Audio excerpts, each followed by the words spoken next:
Blog Talk Radio. Hi, everyone, and welcome to Franchise Interviews, where we're asking the franchipreneur who owns one. I'm your host, Marty McDermott, with my co-host, Don Johnson. And if you've ever dreamed about owning your own business, then you've come to the right place. We have a great show today. If you love to have fun and put a smile on people's faces, then the Baskin Robbins franchise opportunity might be a perfect fit for you. Today we have the pleasure of meeting with James Franks, who's the National Director of Franchising for Baskin Robbins. And for 62 years, Baskin Robbins has been making people feel good inside and out as they perfected the combination of delicious treats and a fun atmosphere. Baskin Robbins has over 5,800 locations worldwide, with 2,700 in the United States and 3,100 internationally. July is also National Ice Cream Month, so the timing is perfect for listeners, and that's coming up in segment 2 of Franchise Interviews. Our first segment today is being brought to you by Franchise Interviews, LLC, and Franchise Interviews gives you an up-close and behind-the-scenes look at franchising and entrepreneurship through our website, franchiseinterviews.com, where you can hear and read interviews as well as get inside tips from some of the most successful sources in franchising. Our weekly franchise radio show on Blog Talk Radio, where each week you get to hear a new interview with franchisors, franchisees, franchise authors, franchise experts, and franchise attorneys. And our monthly franchise newsletter, which is a must-read for anyone looking to buy a franchise. And don't forget to listen to our new podcast, Great Quotes in Franchising. And Don, welcome back to another edition of Franchise Interviews. How are you doing today, my friend? Doing fine, Marty. You must be exhausted after you read that. I sure am. I need a breath, you know. It's like, I'm hoping you always have a lot to say after that, you know. Hey, do that smoothly. It's great. Yeah, it flows nicely now, you know. But, yeah, it's a perfect day out here in Pennsylvania. I don't know how it is in Jersey today. I know you're pretty close to the shore, so. Yeah, it's nice. We didn't have great weather over the holiday weekend, no, but we still had a great here. Time. Took a little extra day to the weekend and took the kids and family down to the beach and boardwalk, and kids went on rides, all bunch of fun stuff. Now, your son now That's is, fun. you know. Well, he's approaching that 1-year-old mark, so right. He's not quite there yet, you know, as far as, I guess, like going to, like, things like, I think you took the kids to the aquarium, too, didn't you? Oh, yeah, that's a great, and they love it more. First year when they were 2, they were scared, and thinking, why do we spend our money on this? But this year they love it. They're running around. Oh, that's fantastic. Time. Yeah, I can't wait to do all that stuff. And that's, it was at Point Pleasant, wasn't that, Don? Yes. Which is it's a special place. You know, you and I have a lot in common. I think one of my very first dates with my wife was at Point Pleasant. I think yours was too, wasn't it? Exactly. First date. That's amazing, isn't it? Point Pleasant, yeah. That's incredible, you know. So it's just. But last week, Don, we met with Jack Lee, who's president and CEO of Favori Fuel, and listeners had a chance of possibly owning a piece of the energy industry, which is a little different. Favori Fuel is the only franchise concept of its kind, cutting fuel cost and also fuel consumption. It's also the only company that marries the delivery of fuel with technological components that enable clients to easily monitor and control cost. Favori Fuel specializes in 24/7 on-site diesel refueling, fuel logistics, and automated fleet management, providing clients with such information as when fuel is delivered, which equipment or trucks it's actually delivered to, and most importantly, fuel usage. I thought it was an interesting concept, something very different that we haven't had on the show in 2 years. What were your thoughts on last week? Yeah, we were both looking forward to it because we just didn't know much about the franchise and what they did. You know, obviously, I think it was a question I asked him about just the timing being perfect for his type of franchise to show growth with what's going on in the country right now. And I thought he said a lot of interesting things. For example, he says that their franchise, their services, they sell time, not fuel. I thought that was interesting. That was interesting, yeah. I was taking notes like yourself, Donnie. He said that, Jack mentioned, he said the company expects to have 50 to 75 franchised and corporate-operated trucks in the United States by 2010, delivering more than 24 million gallons of fuel. That's a nice growth there. And also, he also mentioned fuel management technology creates fuel consumption reports with engine performance data, allowing clients to see how long their vehicles spend time idling, speeding, or engine revving starting, which wastes fuel and causes excessive emissions. This technology is just is incredible if you think about it. You know, that you can actually tell when your drivers are actually speeding. You can actually tell when your drivers are how much time they're spending at a stoplight. I mean, it's just it blows your mind when you think about it. Right. Yeah. You know? I mean, they provide some nice services. They help companies minimize waste, and you know, he said $8 billion in fuel thefts last year alone. Yeah, I'm glad you mentioned that. I mean, that's incredible, that number, right? I mean, it's just you know, and he said after labor, fuel typically represents the largest operating cost for most transportation and construction companies. and no other U.S. company offers the type of services that Favori Fuel is utilizing. So very interesting concept, I thought. It's just, again, something very different, and it doesn't make you say, that might possibly be for me. And they can be the difference, especially during these times with a company going out of business, if they have the services of Favori Fuel with everything they do, with seems like an easy overhead. Yeah, I mean, as a having a background in sales, I have a background in sales, you have a background in sales. I mean, it seems like an easy sell, doesn't it? I mean, pretty much who your target audience is, like Jack was saying. It's just a matter of kind of setting up an appointment and saying, are you interested in saving money? How could you say no to that? So, maybe almost pays for itself, and then you're putting less mileage on your trucks, with this type of service too. I mean that's another, of course, money saver. Absolutely. And again, it's preventing your truckers from speeding at the same time. I mean, I know when I'm driving in Pennsylvania or driving in New Jersey, driving on Route 78, I mean, those trucks are going pretty fast. I mean, some of them are going 80 miles an hour, It's and there's a lot of waste there, so I think it's an interesting concept. I'd like to keep my eye on them for the next 6 months or year, and eventually have Jack and possibly bring back one of their most successful franchisees, and talk to them about it as well. Yeah, definitely. So great concept. This is one of my favorite business sources, Don. This is from the Eastern Pennsylvania Business Journal, and articles from one of my favorite writers, Stacy Wesco. Article's called Layoffs Spur Interest in Franchising, and I can't read the whole article. It's dated July 7, 2008. It starts off, it says, when Gregory Trexler was laid off from his job last fall, the second time in about 2 years, if you can imagine, he was laid off, he said he had two options. He asked himself, what am I going to do now? Am I going to find another job, invest another 2 years, and have it happen again, or do I want to plan for something else? Trexler, who had worked locally for an insurance company, said he decided he wanted to take his future into his own hands.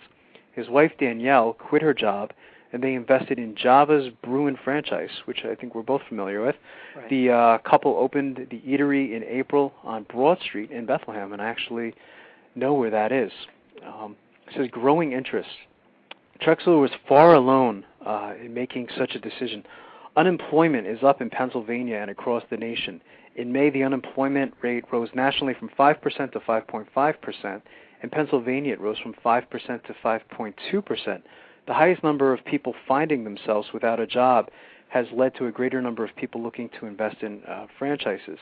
The idea is more popular than ever now, said Don Johnson. I think we know that guy, don't we? Principal president of Diamond Financial Services, a national company based in New Jersey that specializes in helping people get franchise loans. He said in May and June he was getting a very large volume of inquiries from individuals in Pennsylvania and other states looking to open a franchise. The term for the phenomenon is forced entrepreneurship, Johnson said, that more people, especially in their 40s, 50s, and 60s, are leaving their corporate jobs and going into this. I thought that was a very clever quote. Must be weird, to have someone talking about yourself in the third person, Right. But I thought that was a very clever term, that forced entrepreneurship. It's very true, isn't it? Yeah, I mean, this is typical what this, Gregory Trexler is going through. I mean, had a couple layoffs, and after a while you get tired of being bumped around a little bit and kind of not controlling your own destiny. You're nervous about what your future is going to be, and right. If you have a little bit of money saved up, and this is, what I do all day long, speaking to people and pre-qualifying them for financing, see if they're the right fit, financially to invest in a franchise. Absolutely. That's the next step. If, buy an existing business, and of course franchising offers a little more security, a lower chance of failure, so that's the route he went. And yeah, I mean, sometimes they have no choice but to do it. They're forced into having to make that type of decision. Exactly. But, in this story, that Stacy references is not really uncommon. We've heard it so many times, as you said. You hear it probably once or twice a day, right. Something like this happening. So I just thought that was a great term. The article does go on. It does get better, by the way. It says more options. It says, for those individuals who can get startup money, the options are wider than ever. It says, according to Marty McDermott, I think we know that guy as well, an Easton-based marketing professor for the online Kaplan University, 2 years ago there were about 2,400 different franchises for an individual to invest in. Today he said there's about 3,000. Johnson, who co-hosts a web-based franchise radio program on Blog Talk Radio and our website, franchiseinterviews.com, with McDermott said those franchises span in 80 different industries. There's more options because people with successful startup businesses are looking to expand into franchises, said McDermott. However, he said more is not necessarily a good thing. Everybody thinks that they're going to be the next McDonald's, said McDermott. It's not helping. It's a great article. You can actually, I believe you can go to the website, epbj.com. That's, again, the Eastern Pennsylvania Business Journal. And just thought it was one of the better articles that I've seen on franchising in a long time, so she did an excellent job with that. Yeah, I wouldn't have thought it was a good article, but since she put my name on the front page. Since you're on the cover of the Eastern Pennsylvania Business Journal, which is a big paper out here, by the way, that was a pretty big thing. So it's a great article. And so what do we got going on today, Don, and over the next month? Yeah, today, James Franks, we're excited about today's show. A lot of history to Baskin Robbins. Right. On July 24th, we're going to have a show, Great Quotes in Franchising. Right, and what that's about, Don, is we entered the world of podcasting 2 months ago, and we have some of the greatest quotes, from about the 80-plus shows that we've done up to this point, featuring people like Michael Gerber, John Hewitt of Liberty Tax Service, Carol Mercurio, just, and they're like 4 to 5 minute podcasts, and I think we have about 7 or 8 of them up to this point. And just really the kind of quotes that you say, wow, that makes a lot of sense, So that's what our listeners are actually going to get to hear in 2 weeks. Great. And then, in August, we got a lot of good stuff lined up, Marty, with the franchise 1-800-RADIATOR. Yeah, that's an interesting concept, too, isn't it? Yep, we're excited about that. August 14th, Tom Scarda, real franchise veteran and pro. Mm-hmm. August 21st, interesting, a 3-hour show.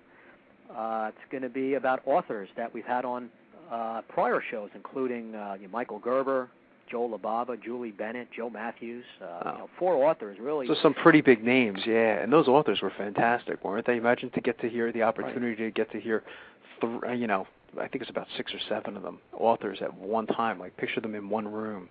Between them, we have one of the most famous, most sold business books of all time, what Michael Gerber did, and then you have some of the greatest franchise books. Exactly. Some just written recently, but top books in the industry. Well, the good news is if you can't read the books, listen to the show, because you get to hear it from the authors firsthand. Right. So at the end of August, we have Navis Pack and Ship, Marty, a $34 billion industry. Yeah, and you're familiar with those guys, aren't you? You work with them a little. Yep, and very impressed with the people over at Navis. So great. That's at the end of August. So got some good. Very good stuff lined up. Good. I know you have some interesting topics to discuss this week as well. Yeah, Marty. Here's in the this is actually in the New Mexico Business Weekly, but just something real quick. But IHOP is celebrating its 50th birthday. Really? The IHOP chain of pancake restaurants celebrating its 50th birthday next week. We're very familiar with IHOP. They first opened in Toluca Lake, California, in 1958. There's over 1,300 IHOPs in North America, and people don't know IHOP stands for International House of Pancakes, which I know since I was very young my family would go to, and but that's interesting. They're celebrating their 50th, a very successful restaurant chain. Oh, yeah, I'm a big fan of IHOP. And here's something also written by Kenneth Hine at a Brand Week magazine. It says here, Subway chief chats about sales surge. It says, with Starbucks store closures gracing the cover of the local New York paper, I think we talked about them last week, Marty, the CEO of Subway Franchise Advertising Fund Trust, Jeff Moody, had a different story to tell while sipping a coffee outside the beleaguered coffee chain. Here's the top guy at Subway. He's having some coffee at Starbucks. Well, they're going to have to get in that business too then. Yeah. Subway's doing very well these days. It says, thanks to Subway's spot on health positioning and $5 subs, the world's largest fast food chain is experiencing double-digit growth. This is pretty impressive during these times. It says Moody, who has held the post for a year, has successfully helmed the chain's advertising arm while burger sales have gone flat and pizza sales are cold. I'm not sure about pizza sales being cold with all the pizza franchises out there. Right, There's a lot of new ones. In extensive in-person Q&A with Brand Week News editor Kenneth Hine, Moody proclaimed his loyalty to Jared Fogle, his gut feeling that breakfast at Subway will go national, and his decision for the TV upfronts. Brand Week asked, what's your marketing strategy these days? He says, we have 3 strategic platforms. The first 2 revolve around health. We have our What You're Really Getting ads, which positions our food against burger guys and other options. The ad receipt was really well received. The guy in the ad didn't have his receipt from his lunch, so he just photocopied his butt after eating an unhealthy meal elsewhere. I think we've seen that ad. Yes. Pretty.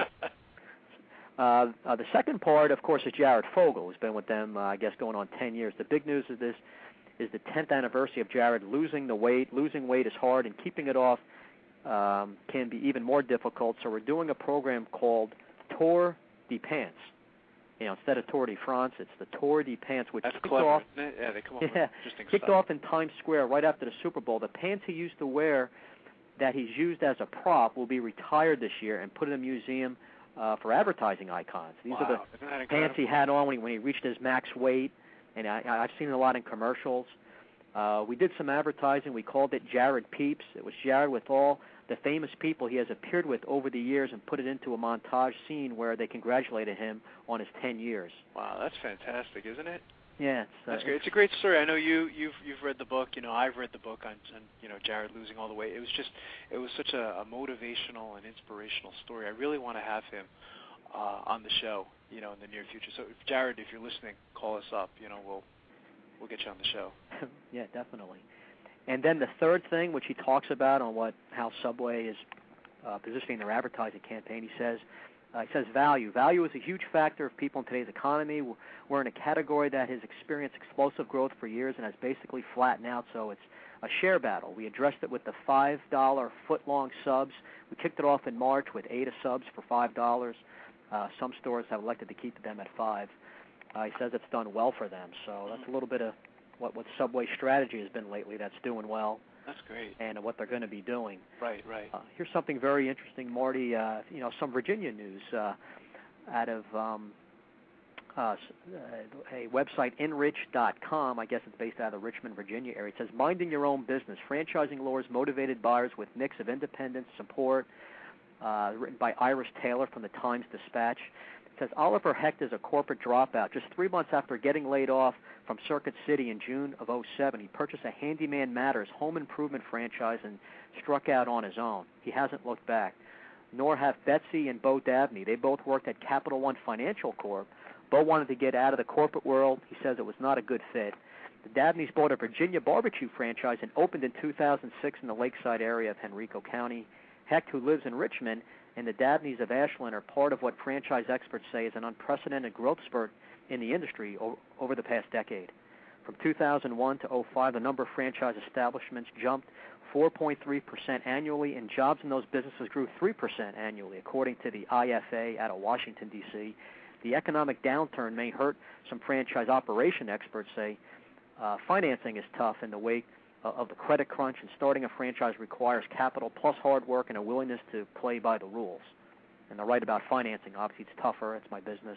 Right. But franchising is thriving, and the industry as a whole will continue to grow, says Matthew Shea, President and Chief Executive Officer of the Trade Association. Across the nation, Marty, over 909,000 franchise businesses employed more than 11 million workers and generated over $880 billion worth of goods and services in 2005, according to the most recent figures.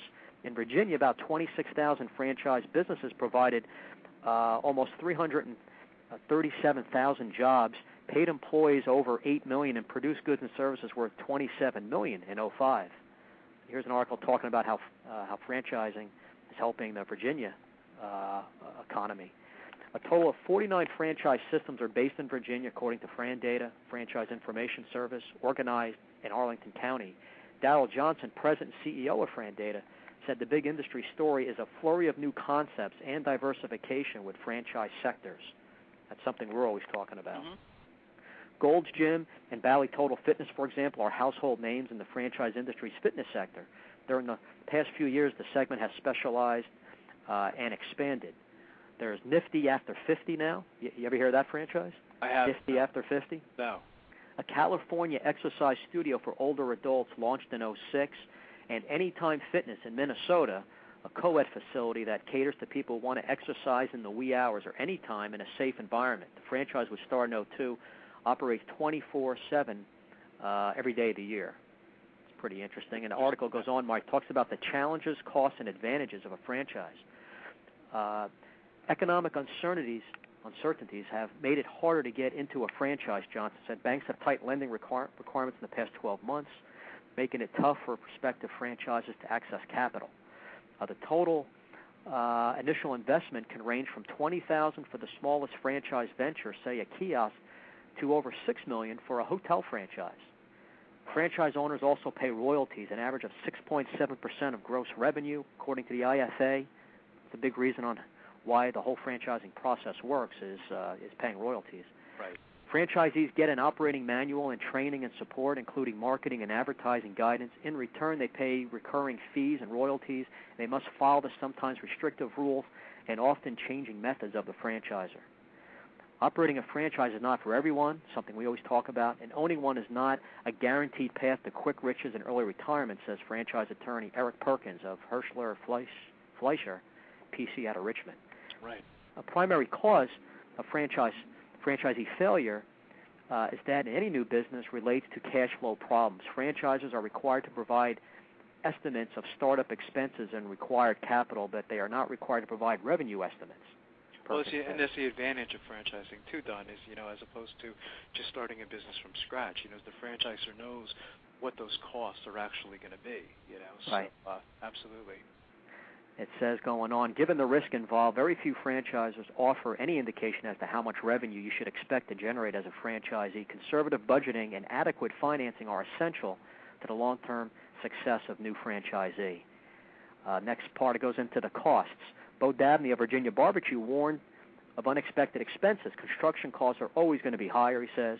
Also, skyrocketing fuel prices have hit the restaurant with higher and unexpected charges for food delivery and dumpster and linen services.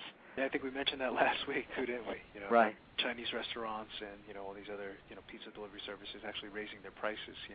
Right. Delivery. Still, these entrepreneurs say they are pleased with the decision to buy a franchise. To me, it's the perfect combination of having an independently owned and operated office, but with support, says Hecht, who owns 2 Handyman Matters territories, one in Richmond, another one nearby. Right. It goes on, I've been barbecuing for almost 10 years, says Dabney, who purchased the first franchise from Rick Ivey, founder of the Fredericksburg-based Virginia barbecue restaurant system. He says barbecue is going to be the next cheeseburger. Oh, really? Pretty interesting. I mean, there are a lot of newer and overall just a lot of barbecue franchises in general. That's true. I do see a lot more, yeah. I don't know about it being the next cheeseburger, but, yeah, that's right. Interesting. It says a Rainbow Station children's learning franchise cost about $5 million initially, founder Gail Johnson said. That includes land, site work, and constructing 2 buildings. Johnson owns 3 Rainbow Stations in a couple towns. About 9 are open or under construction in Virginia. It's another franchise that's starting to hear about lately. Mm-hmm. It's in a popular industry, of course, children's learning. Right. And the advantages, ending the article, Marty, franchisees buy into a business model that's up and running. They say they prefer these assurances over the uncertainties and tedious process of starting from scratch. Unlike big corporations, they are small and tend to be nimble, says Hecht of Handyman Matters. But if franchisees make a wrong decision, the consequences are swift and sometimes severe. You don't have a cushion if you make a wrong decision, as one might in the corporate world. And that's why we always stress, of course, doing your homework, doing your due diligence, calling other franchisees before you make a decision to invest in a franchise.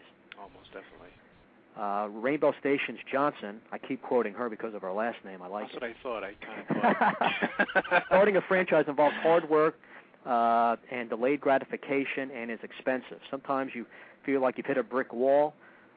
Someone said that brick walls are there for you to know how much you want something. They also keep people that are less motivated out. If you're going to invest in a business, you need to have fire in your belly, get through the long days and nights as you start a business. So true. Of course, starting a franchise like anything else, it's hard work, but your path to success and your potential as being successful is higher. Right, and you have to, absolutely, even though it is a franchise, that people have to know that, as you said, you use that term on fire in the belly, and I think, I was looking at, Baskin Robbins' website, and, they say the same thing, you have to have enthusiasm and motivation and all that other stuff, it's not just going to run on automatic pilot, and right. Sometimes it's a common misperception with franchising is that you can just buy a franchise and it's going to run automatically, and no way does it, in right. most cases, I think, anyway. So absolutely, I think that's fantastic. Well, today, Don, as we were mentioning, we have a great show. If you love to have fun and put a smile on people's faces, then the Baskin Robbins franchise opportunity might be a perfect fit for you. Today, Baskin Robbins has it's over 5,800 locations worldwide, 2,700 in the United States, and 3,100 internationally. That's amazing. So for 62 years, Baskin Robbins has been making people feel good inside and out, and they've perfected the combination of delicious treats and a fun atmosphere. And you and I are definitely both familiar with Baskin Robbins. Hey, James, good morning. Welcome to the show. Good morning. Thank you for having me. Oh, you're welcome, James. James, joining us is my co-host, Don Johnson, and I know, Don, you wanted to say hi to James this morning. Yeah, James, hello. Thanks for coming on the show. This is really prime time of the year for you right now, these summer months with your franchise, huh? Yes, it is. July is official ice cream month, so it's an exciting time. Absolutely. James, we always like to start off by asking our guests, where are you calling from this morning? Well, I'm calling from my office in Dallas, Texas. Oh, great. Okay, good. How's the weather there today? A hot 100 degrees, good ice cream weather. So. Good. That's good. That's fantastic. James, what were you doing before joining Baskin Robbins? I know you've been involved, not to date you, but you've been involved in franchising for several decades now. Well, I don't know about several, but almost two. It's the 19th year will be in next month. I've been in franchising, and I spent most of my time at the Dwyer Group, one of the world's largest service franchisors. Right. That's fantastic. Yeah, and I think we just mentioned a Dwyer Group a couple of weeks ago, Marty. I think on the show. Wasn't the founder of the Dwyer Group? I think he started the vet program. I think. Yeah, Don Dwyer Sr. started the vet friend program during the Desert Storm. That's correct. Right. Absolutely, it's a fantastic program. Yeah. Yes, it is. And I know personally, James. I'm in. I guess I could say my early 40s at 44, but I know, growing up. And just being so excited when I used to go to Baskin Robbins, ice cream shops, and I was mostly excited because there's just so many flavors to choose from. I think it was, and I think that's what Baskin Robbins is main for besides the history. But I just want to see if you can talk about the history of the organization a little bit, James. You bet. I mean, and it's not uncommon for what you just shared. I travel a lot. And I wear my Baskin Robbins logo, wear proudly. And when I'm in airports across America, people always come up to me and they say one or two things. My favorite flavor is, right, or my memories of going to Baskin Robbins as a child, or the third one is my first job was at Baskin Robbins. People love to work at Baskin Robbins. And whether Julia Roberts, her first job was at Baskin Robbins, or our presidential candidate Obama's first job was at Baskin Robbins, the list goes on and on. Wow. So a little bit about the history of 62 years in business, and our founders, two brother-in-laws that came home from World War II and started two independent ice cream shops in the 40s, and Bert Baskin and Irv Robbins, and then joined together and created this Baskin Robbins brand that is known around the world, and it is a brand that's known. When you say Baskin Robbins, you think ice cream. Right. What did they start it out just with a few flavors, or right from the beginning they had the idea? Well, let's just offer a whole bunch of variety. I mean, where did the company really start to expand on the flavors? Well, one of the things that we're known about is innovation, and I would tell you that no, we didn't start with 31 flavors from day one, but the meaning of 31 flavor was introduced by our founders, Bert and Irv, and basically it was a different flavor of every day of the month.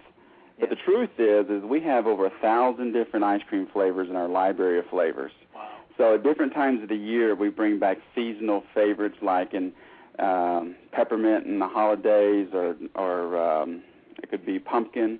Right now, the big hit is baseball nut. Is a big one, and quarterback crunch is getting ready to come back out with football season approaching. Different events going on around the certain times of the year. We have special flavors and such. That's fantastic. And the number of 31, that just happened to be the flavors eventually came to. I mean, why the number 31? Well, 31 is there's typically 30 or 31 days of every month. So we're going to have at least 30. You could come into Baskin Robbins every day and eat a different flavor every day.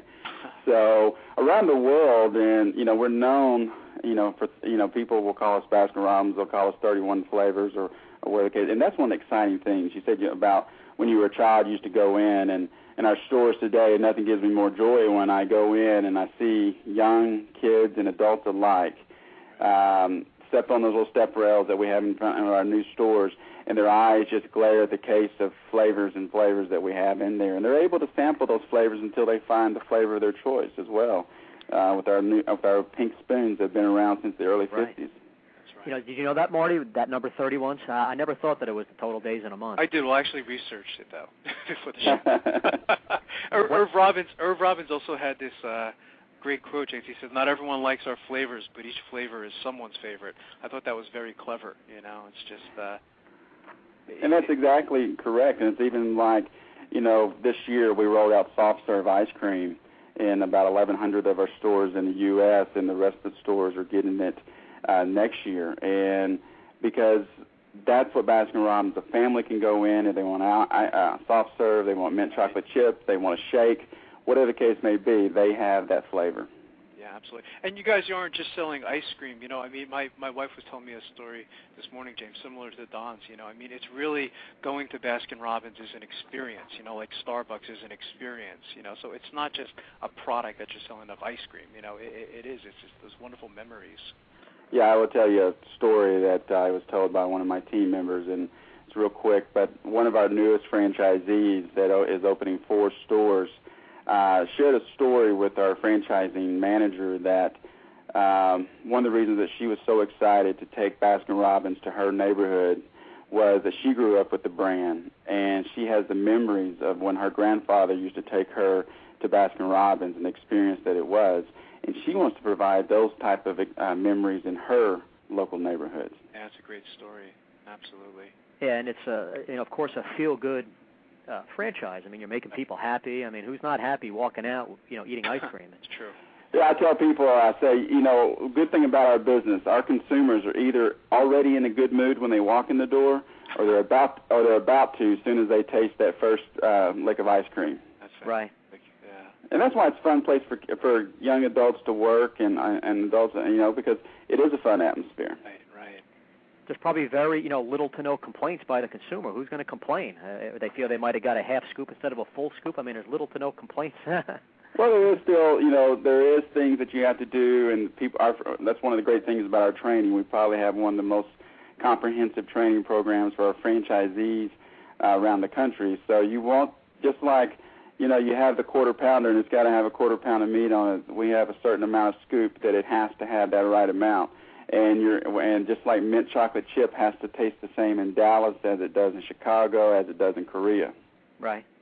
Interesting. And that's the consistency of the product. And when we come out with the flavor, it may taste good in the lab, but we got to make sure we can duplicate it around the world. Getting back to history a little bit, James, when did the company officially start franchising? When did the franchise boom really start to happen for the company? In the late 40s is basically when Bert and Irv got together with the business and began franchising within a few years after that, and been franchising. They're one of the early pioneers in franchising. They really, I was just going to say, pioneered that. And that's one of the things, back to our founders, it is a business, and it's a model that you have to take seriously, but it is a fun business. And Irv said, we don't sell ice cream, we sell fun. And it is about the experience, and it's you can technically get ice cream anywhere, on any corner, but you can't get a Baskin Robbins experience anywhere. Right. For new franchisees or prospects interested in Baskin Robbins, how do you describe the Baskin Robbins franchise system to them, James? Well, in the U.S., it's pretty exciting what we have going on, and we can talk a little bit more about our way our store looks, and you can visit our website to see the photos and things of that nature. But ironically, we have franchise opportunities around the U.S. that are basically 2 different business models, but the same, meaning that we have small business, small network, which is a business model where a franchisee, like the one I spoke about earlier, can own a small network or cluster of stores, typically 3 to 13 stores that they open over time. and they will be the brand of choice in that marketplace. And then our large area developers, where we have franchisees that will own as many as 31 stores and for a market as well. So you have those two type of opportunities there. And really what we're looking for is people that understand the power of the brand, and we're very involved in our community. You know, we say, and you may have seen it on the website, you have to be in touch with your ice cream side. You have to understand the power of this brand and the fun of this business. We're so involved in the community. We have 31-cent scoop night where we give back to consumers around the country every year. We just did this in about a month or two ago. We were associated with the Fallen Firefighters Association, and in about a 5-hour period around the country, we dipped over 4 million ice cream scoops at 31 cents apiece. Wow, that's incredible. Wow. That's something. What role has technology played in your business, James? I suspect that things are a lot different from the days when, you know, Mr. Baskin and Mr. Robbins started the company. Has technology had a positive role, I guess? Oh, yes, and, you know, that's the thing about that's really exciting about our brand, because we have so many franchisees that have, you know, we have stores out there that have literally been in business in that same location for 40 or 50 years, and franchisees that have been with us, and employees that have been with us for 20 years, and to hear them talk and how we've evolved over time, whether, you know, it's a simple little ice cream business, but it's also about knowing your numbers. It's also about knowing what makes that model work and controlling your cost and embracing the technology of the Internet, for example. On 31-cent scoop night, there's so many technical things out there that helped us so much. The birthday club. I don't know if you, when you were growing up, you remember the birthday club, but it's a little card that I used to go in as a child, filled out, and I couldn't wait till about a week before my birthday because I would get a postcard in the mail from Baskin Robbins. It's funny, yeah. My wife was telling me this story this morning about the birthday club, and I think she used to get excited about, I guess it was like a clown cone or something like yes. that. Mm-hmm. It's just well, the funny thing about that was pre-Internet, so all that was done manually. And imagine all these people, members of the birthday club. Right. Now it's all done web-based, and we have 30,000 to 40,000 people a month joining our birthday club. That's amazing. Really incredible. How big is the industry, James? I know we're talking a pretty big industry here. Oh, yes, it's huge. And, I mean, I would say that, you know, whether it's, you know, you're really talking about ice cream in general and just the ice cream shop type thing, you know, 95% of Americans eat ice cream. So that's a captive audience right there. And but the industry, things that, you know, a lot of things have happened over 62 years, but, you know, and one of the things about Baskin Robbins is, you know, we've stayed relevant. You were talking about this earlier in the show, and you said this about the visiting our website. You have to, just because you're a Baskin Robbins franchisee, it doesn't stop there. It is still your business. And that's why we have a very detailed evaluation process to make sure that we're approving the right folks for our business. That says a lot, James, about Baskin Robbins, because with people really just able to get ice cream anywhere, in the supermarket or around every corner, but with, I guess, the strength of the Baskin Robbins name and history, I guess it's always going to stand on its own and be its own experience, no matter how much competition. A lot of these premium ice cream companies have come about the last 10 years, so you know, Baskin Robbins has endured during all of this. Yeah, so, you know, it's you know, competition is a factor in any business, as we know, and it's definitely a factor in our business, and it always has been. I mean, there's trends in the 80s that came and gone, and there's trends in probably the 60s and 70s that, you know, that I'm not fully aware of, and now we have new ones that have been going on now. And, you know, and one of the things that we know is competition is a factor, and if all the competitors left today, there would be new ones tomorrow. And that's the exciting thing about our business is, number one, the brand name awareness. There is no other brand that is the more global brand in the world than we are. Right. There is no other brand that has the quality of products at the price point that we have them at and the variety that we have them at. So it's a win-win as long as we put the right franchisee that operates that neighborhood ice cream shop. What's been the most interesting thing that's happened to you, James, since joining Baskin Robbins? I get to eat all the ice cream that I want, you know. While still maintaining your weight, right? Yeah, actually, it's funny. I joined the ice cream shop, and I've actually lost weight, so that's, figure that out. But, the fun thing about this business, seriously, it is a fun business, and, people ask me what my favorite ice cream flavor is, and I used to say, because growing up, it was Rocky Road, but now, because I try so many different flavors, whether it's our layered sundaes or right now we have Oreo Explosion going on with the brand, which a lot of different treats there. And so that is a fun part of the business. But I would tell you personally, and this is just because I've been in franchising so long, it's watching people that whether they've been in business for already or this is their first business or they own several franchises and they're diversifying into Baskin Robbins or whatever the case may be, but watching them achieve their dreams and goals in life through using Baskin Robbins franchise as a vehicle to do that. That's probably the most exciting thing to me. And I'm sure you've had your share of people in franchising and maybe want to diversify to open up a Baskin Robbins to help their other business. I guess you've seen that as well. Well, it's one of the great things about our brand, whether it's small-town America or the large areas like Dallas. There's franchisees. I mean, we have franchisees of so many of the other major brands that are diversified or so many of the other companies out there that, we have one franchisee that, several of them, that own several franchises next door to each other. I have one franchisee that actually owns a shopping center that he built. He owns 3 of the businesses in there, and he leased out the rest of them, and those type of things. And we have some franchisees that instead of owning different businesses, they continue to open more and more Baskin Robbins. And I asked somebody the other day that's a franchisee that owns 8 of our stores, and he owns other franchise concepts as well. I said, why do you keep growing with Baskin Robbins? He said, overall, the hours are great. I open at 11 and I close at 10, and sometimes later in the summer. It's food, but not really.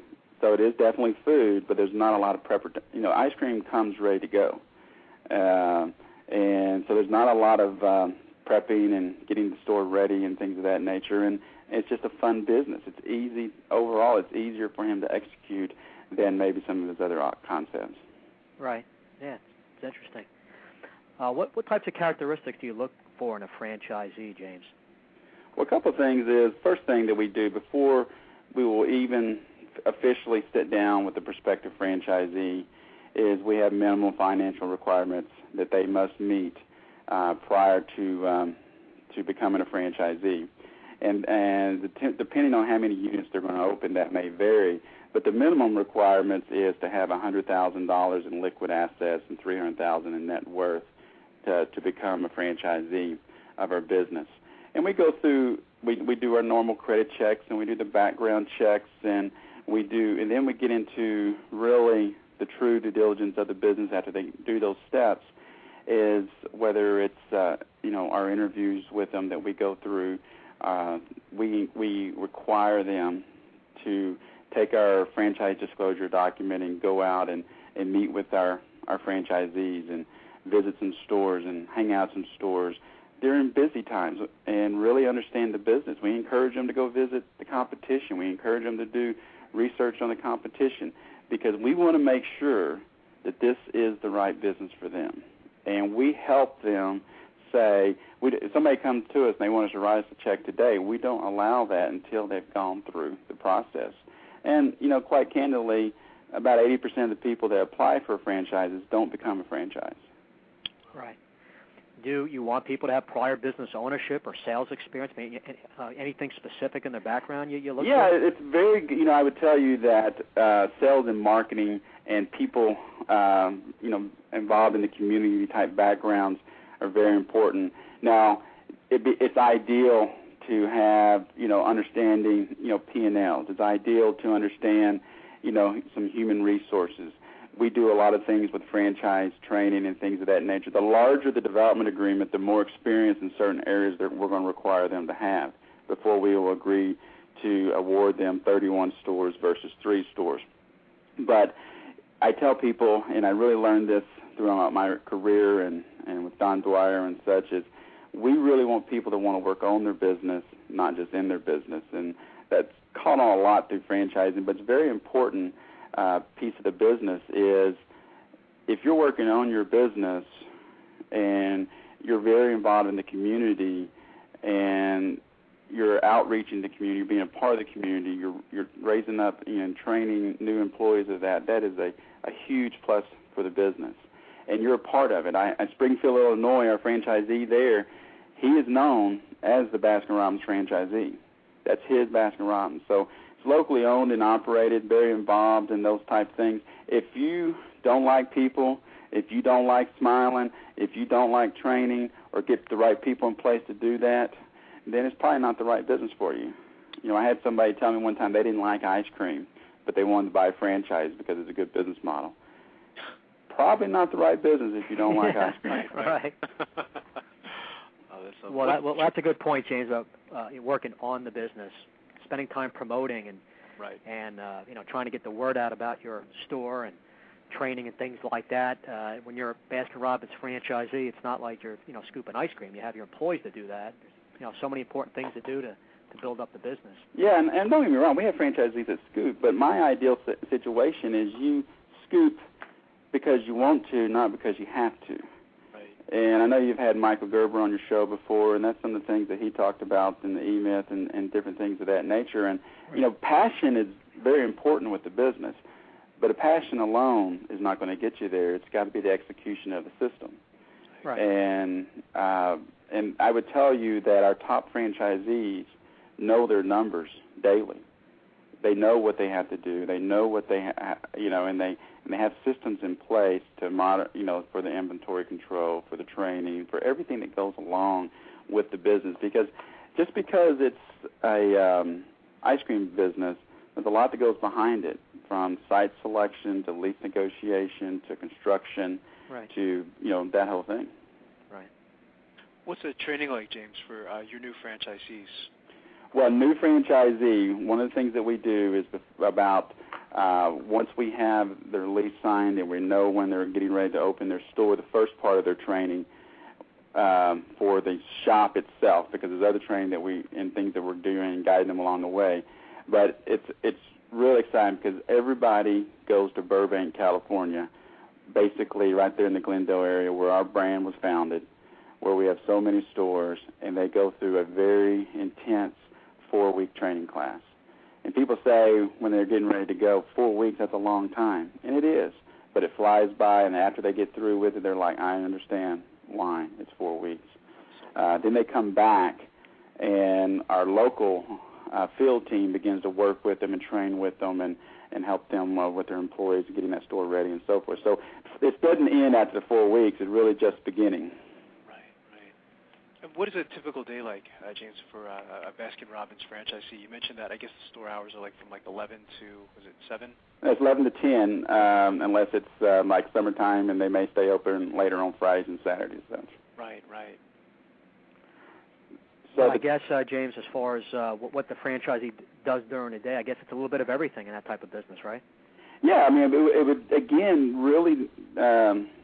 there's not a cookie-cutter answer for that because it really depends on the franchisee. Right.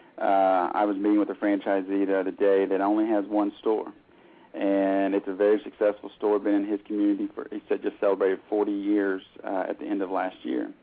And him and his wife run that store. His daughter is the manager now, and he's there all the time. But I look at it as his coffee shop because I never see him scooping ice cream. He just shakes everybody's hand that comes in, and he's the promoter of the brand. So it varies by franchisee based off how the structure is set up. Franchisees that own 7 or 8 stores approach the business, and what they do day in, day out is different from somebody that may own one store. But most of our franchisees that we're selling now and across the U.S. will own anywhere from 3 to 31 stores.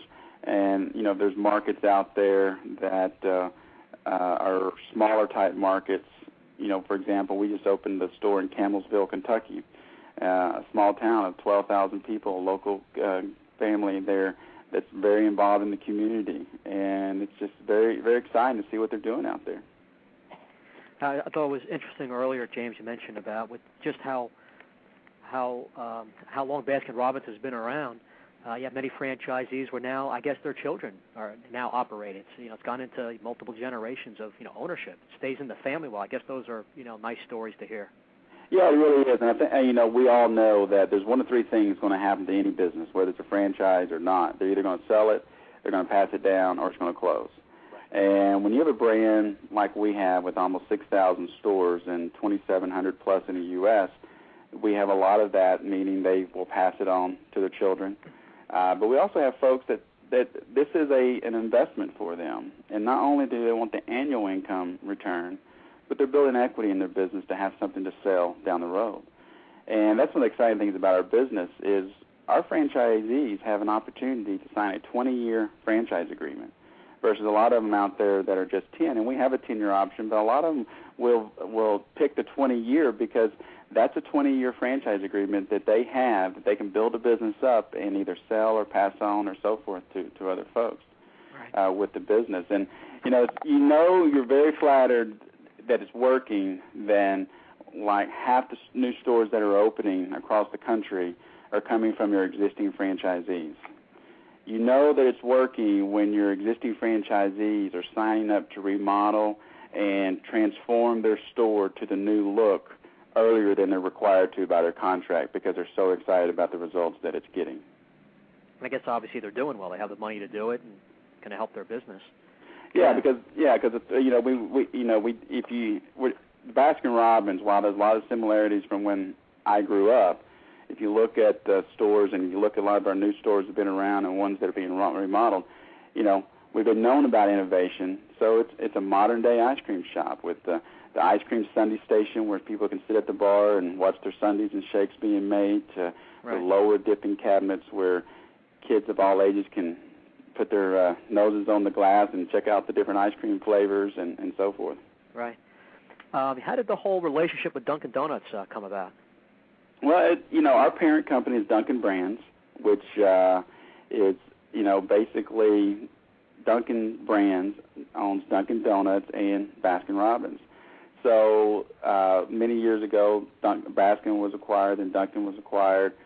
We're based in Canton, Massachusetts, and I tell you, the strength and size and scope of the total organization, when you put Baskin Robbins ownership as the same as Dunkin' Donuts, we're one of the top franchisors in the world combined. We'll have over 13,000 locations worldwide with those two brands.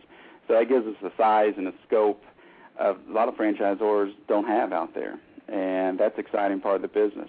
The other thing is, Baskin Robbins, as a lot of franchise enthusiasts religiously wait for the Entrepreneur 500 magazine to come out every year, and we were ranked number one in the ice cream and frozen treats category this year, and number 16 in the top franchise overall.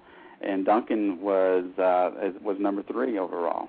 So we have two of the top brands in the top like that. You have a very powerful parent company. Great. Yeah, very impressive rankings. Yeah, but I remember when I first saw that, I was like, man, that's going to be a nice magical mix there, Dunkin' Donuts and Baskin Robbins, and I'm sure it's doing well. It's doing well. What advice, James, would you give to an aspiring entrepreneur looking to buy a franchise, just not Baskin Robbins, just in general? What advice would you give? You've been in franchising 19 years. I get that question a lot at Thanksgiving and Christmas, and I would tell you that, first of all, I was brought up in a family-owned business, and I call it an unaffiliated brand or independent brand. And I saw the nights that my mom and dad would beat their heads against the wall to try to figure out the answers to the questions of that business because they had nobody to turn to. And just because a business is a franchise doesn't mean you're going to be successful. And you really need to research and do your due diligence. But I even tell people before you start looking for a franchise, really sit down and figure out what you want to do out of life and why and how you're going to know you're getting it. Because it's one thing to say you want to be in business for yourself, but what does that mean? Because some people think it's the great American dream, and then it becomes the biggest nightmare they ever had. Right. And you see that all the time. And it's because a lot of times they haven't sat down and really researched their own mind and heart to figure out the right business. Once they figure that out, go out and do the research. And we're so lucky today versus the 80s and even the part of the 90s where we didn't have the technology that we have today, and to do the research and do the due diligence. And there's a careful balance between getting on with a new up-and-coming brand that may be the next, brand, that everybody loves, to versus a well-established brand that everybody knows. There's pros and cons to both. And just because it's a franchise, some folks are very independent-minded, and our businesses are independently owned and operated, but they're agreeing to follow our guidelines, our principles that protect the brand worldwide. And so people really need to understand that piece of it too. And another thing is, make sure that you have the capital to do the business. And because it's whether no matter what business it is, that is, and don't underestimate, the time it may take you and some of the brands out there to get back to where you want to be, and so forth financially. That's because you're in the business for a profit. You're not a non-profit company, Right. No, it's great advice. You got to know how much you have to invest and have that reserve money to live on for a while until the business is profitable. It's going to be hard work. So, excellent. What are Baskin Robbins' plans for the future, James? Well, it's really exciting. This year we'll probably, but we will go over 6,000 stores worldwide. In the U.S., we will open about 125 stores in the U.S. and over 300 stores globally this year, which is very exciting, and with the brand. And we are continually transforming our existing stores to our new look. The first year we rolled it out was almost 300 stores. Last year we did more. This year we're doing more. Our existing franchisees are building their networks so they can go from owning 1, 2, 3, 7, 10 stores. And, the next new exciting flavor and dish is right around the corner. And I'm sure there's exciting promotions coming up and all kinds of stuff. Is a lot of the international growth with the co-brand Dunkin' Donuts, or just Baskin Robbins on its own? No, it's Baskin Robbins on its own. We don't. There is not really combo stores, internationally, and the ones in the U.S. Mainly are in the Northeast and the Midwest. So today, most our growth is all about Dunkin's doing theirs and Baskin's doing ours. Right. And internationally, it's just the brand's so powerful internationally. I mean, we have a group. I have friends and family in the military, and we're on over 120 independent military bases around the country, around the world. So, whether you're in Afghanistan or Iraq, you can get mint chocolate chip, whether you're in Japan or Dubai or Korea or, what other countries. So our international business is growing at great strides, and that's very exciting. So, right now, as you saw, they are larger than we are internationally. Wow. James, we have about 60 seconds. What's the best way for our listeners to get more information on becoming a Baskin Robbins franchisee? Well, the first thing you want to do is go to BaskinRobbins.com. Okay. And that will take you to our consumer website and our franchise opportunity website. So check out what's going on with the brand, join the birthday club, and then click on franchise opportunities, and you can learn a lot there. And then fill out a form to learn more. There's a toll-free number to call. We have a lot of seminars around the country going on right now where people can learn more about the business as well, and they're all posted on the website. That's fantastic. We have a link up on our show page as well, so our listeners can just click that, and it'll go right to the consumer page. That's fantastic. And I want to thank you again, James. You've been a fantastic guest, and I think Don and I both would love to have you back in the very near future. I would love to. Thanks for having me. Thanks you, James. so much, James. Have a great good day today. Bye-bye. Bye-bye. Great show, huh, Don? Yeah, well, you and I have been talking about the show coming up for a few weeks. Just excited. I guess as always, we're excited about all of our shows, but always when it's a franchise we're familiar with or been have experience with, throughout our lives, of course. Absolutely, yeah. Some nice history here with Baskin Robbins, and it was great how you mentioned the story, and Connie was telling me the story this morning about, the whole birthday club. It's always nice, when we're familiar with the franchise. We've used their service, we've been customers and things like that. Right. So I just think that's fantastic. He gave a great response, too, when you asked him what advice would you give to aspiring entrepreneurs looking to buy a franchise, didn't he? I mean, he really covered all the different bases. Right. Our listeners should be aware of. So it was a great response. He's been involved in franchising for, as you said, 19 years. Now, he knows a lot. Just don't do your due diligence. Really look deep within yourself on what you want to do before even deciding that franchising is the course you might want to go. Exactly. So another great job, Don. And a couple weeks we have great quotes in franchising. That's going to be in 2 weeks. And I know we have some days we're taking vacation. I guess you have a day off in August, don't you? Right. Yeah. It's when I do my yearly trek up to the mountains in New York. That's right. Where it cools off a bit, so right. Kind of nice, but the summer's just flying by. So we did a great job today, Don. For our listeners, thanks for listening, and go to franchiseinterviews.com. If you're listening for the first time, subscribe to our monthly newsletter. And what else? GoFranchise.com. And franchisefunding.net. Anybody wanting to learn their loan potential and get pre-qualified, we'd be happy to speak to you. Great job, Don. I'll talk to you next week. Okay. Have a good day, Marty. Thank you. Bye-bye.